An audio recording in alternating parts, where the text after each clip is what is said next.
lady said. She said, although having a good support system is good, I don't think most of us are prepared for someone who says they aren't okay. Mm.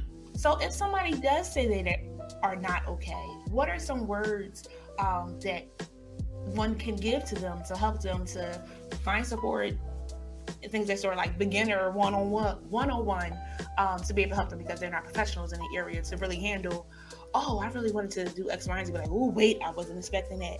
So what's some one-on-one tips for someone if they hear from somebody saying, I'm not okay? Hmm.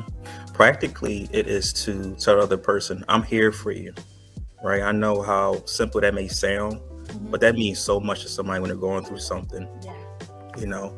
And I know it's times, or I say for me, I've been going through things, and some people they'll try their best to try to resolve the situation.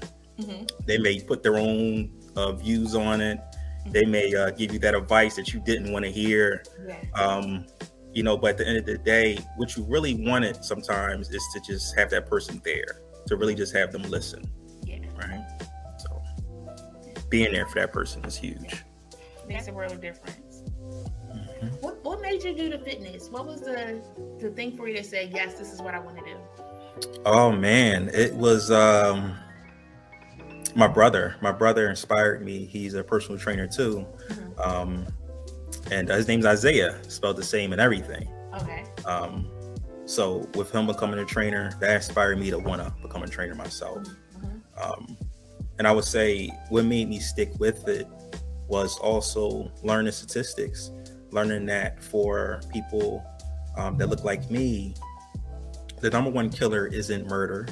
The number one killer isn't drunken driving. It's heart disease, right? That's the number one killer for us. So with me knowing that I wanted to get in, I wanted to make a difference. And so be as it may, that's what led me to it. And stuck with it, to stick with it. Saving lives, definitely. And then only if we buy in, friends. We gotta buy in if we want to live and not die.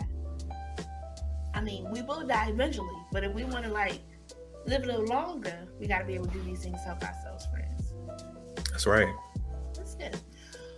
What are some words of wisdom you want us to walk away with as it relates to anything we've discussed, anything that might have been on your heart? The floor is yours.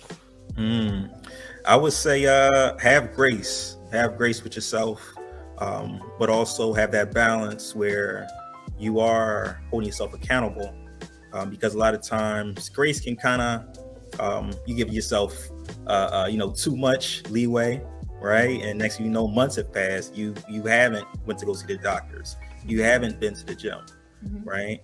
But at the same time, remind yourself that you have these goals, right? You have these things that you want to set out to achieve. Mm-hmm. Well, you have to put some motion into that, Yeah. and you have to make sure that working towards that. So my last words I'll say is just continue to honor yourself, continue to respect and love yourself, and a part of that self-love is also being able to treat your body like a temple, right?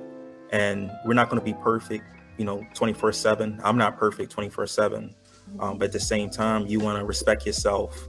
That means your mind, your body, and your spirit. But make sure it's balanced across the board, and do your best with that. Being able to go to bed at night and tell yourself, I did my best, right? No matter what challenge I went through, no matter what adversity came across my way, I still did my best with it. So give yourself that grace, hold yourself accountable, and continue to honor your mind, body, and your spirit. Mm.